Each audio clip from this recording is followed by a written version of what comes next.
Alors une petite formation sur Excel supplémentaire qui va me permettre de vous montrer des choses très spécifiques. Et pour ça, en fait, je vais passer par le jeu.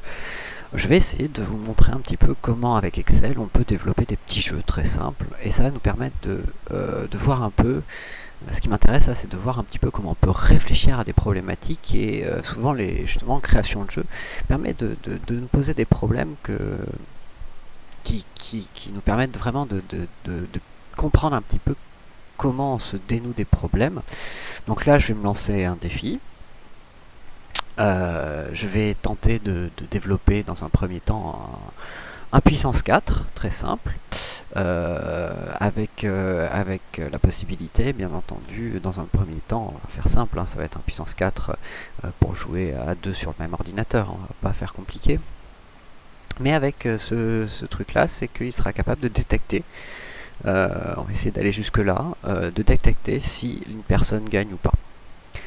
Ça va nous permettre de brasser pas mal de choses au niveau des éléments qu'on peut voir sur Excel qui sont importants sur Excel. Alors je regardais vite fait sur internet, je regardais de combien de cases étaient étaient composées en puissance 4. Donc il y a 7 cases, donc 7 cellules de manière horizontale et 6 de manière verticale, ce qui va nous donner donc ce schéma là que je vais faire apparaître à l'aide de bordures. Tac. Et on va commencer déjà par mettre en forme un petit peu notre grille de puissance 4. Donc pour ça, ce que je vais faire, c'est que je vais l'adapter à mon écran. Ce ne sera pas forcément fantastique pour tous les écrans, mais au moins ça sera adapté à mon écran. Donc ce que je vais faire, c'est que je vais agrandir la ligne 1. Donc je rappelle, pour agrandir une ligne, on se met entre la ligne 1 et la ligne 2. Tac, on agrandit comme ceci. J'ai agrandi ma colonne A aussi pour centrer un petit peu mon casier. Ensuite, ce que je vais faire, c'est que je vais créer la grille de données. Donc pour ça, je vais sélectionner de la ligne 2 à la ligne 7, agrandir la ligne 2 pour avoir un joli damier. Ok, je vais baisser un petit peu ça. Je vais essayer de tout faire rentrer dans le même écran quand même. Ce sera peut-être plus intéressant. Voilà, donc il va falloir que je baisse un petit peu aussi la histoire d'avoir un damier à peu près carré. Ça me paraît pas mal.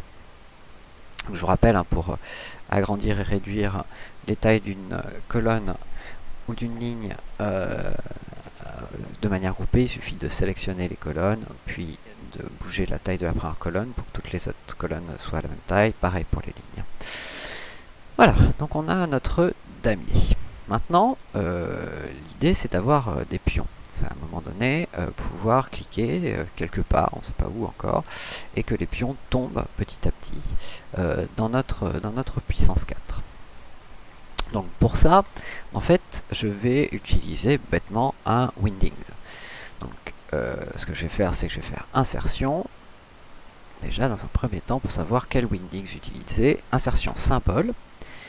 Je vais aller sur Windings 2, je pense que j'ai trouvé mon bonheur là-dedans. Voilà, parfait. Donc j'ai soit le rond, soit le rond troué. Paraît pas mal ça.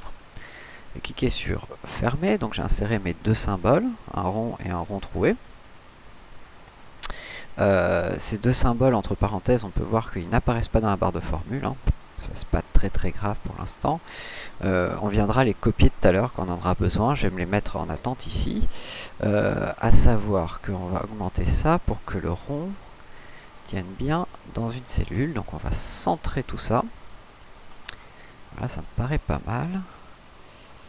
Voilà, si j'en supprime un, ça me donne quoi? Ouais, c'est pas très centré mon histoire. Non, on va réussir à l'avoir. Voilà. Alors par contre, je comprends pas, c'est que là il m'a fait un défaut d'affichage. Voilà. Donc je vais réinsérer le symbole que je viens de supprimer. Donc Windings 2, le voilà. Tac, fermé. Ok, donc là on a notre truc avec deux symboles, à peu près la taille. Donc on a dit c'est du 36. Donc ce que je vais faire, c'est que je vais mettre toutes mes cellules à 36.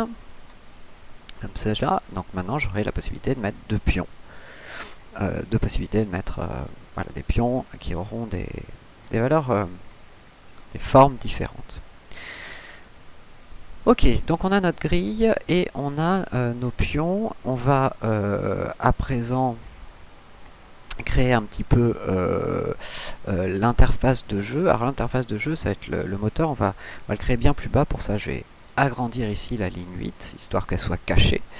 Et on va créer, je vais recréer en fait ma grille exactement de la même manière, mais cette fois ça va être la grille qui va nous permettre de stocker en fait les données, qui va permettre de faire les calculs, parce qu'il va falloir entasser les pions comme ça, et ça il n'y a pas vraiment de fonction qui permette de le faire dans Excel. Il va falloir tricher, il va falloir trouver des moyens. Alors je vais mettre des repères quand même.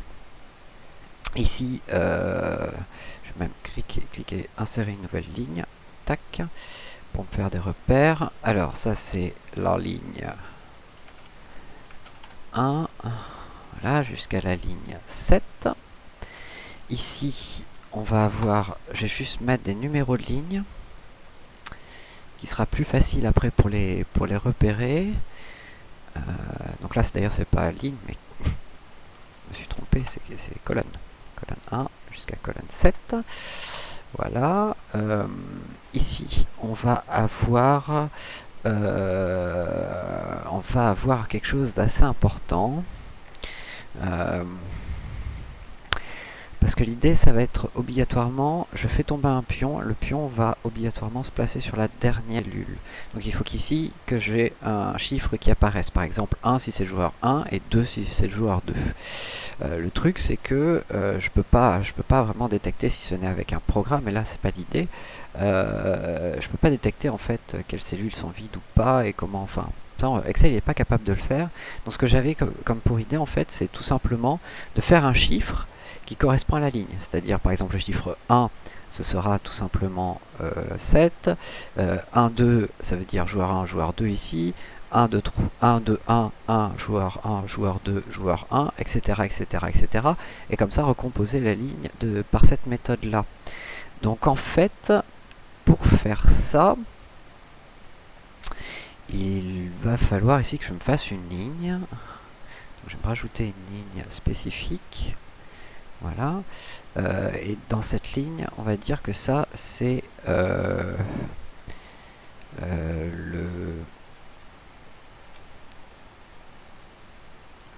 jeu en cours. Voilà. Et il va me falloir une deuxième ligne ici pour tout simplement déterminer le jeu possible. Alors ça c'est une ruse à 2 francs 6 sous, mais qui pourrait fonctionner, on verra ça tout à l'heure. L'idée c'est qu'ici j'aurai la représentation graphique de ma grille, et ici j'aurai la représentation graphique de si le joueur 1 ou 2 joue, en fonction de qui est en train de jouer. Voilà, donc ça paraît pas mal. On va commencer avec ça, on va essayer déjà d'avoir quelque chose qui fonctionne, c'est-à-dire quand on clique quelque part sur un bouton, paf, il y a un pion qui tombe et ça vient compléter cette grille. On va essayer ça. Alors pour ça, il va falloir bien entendu définir quel est le joueur qui joue. Donc ici on va mettre le numéro du joueur, donc ce sera soit le joueur 1, soit le joueur 2.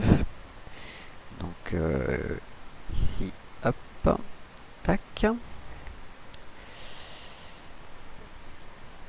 Voilà, on verra peut-être pour mettre joueur 1 directement plutôt que joueur et puis le chiffre 1, 2 qui change, on verra. Ici, il faudra tout à l'heure, on verra lorsque le joueur 1 gagne ou lorsque le joueur 2 gagne. Voilà, ça me paraît pas mal. Et on faudra un bouton par là peut-être. On rajoutera peut-être un bouton pour savoir quel est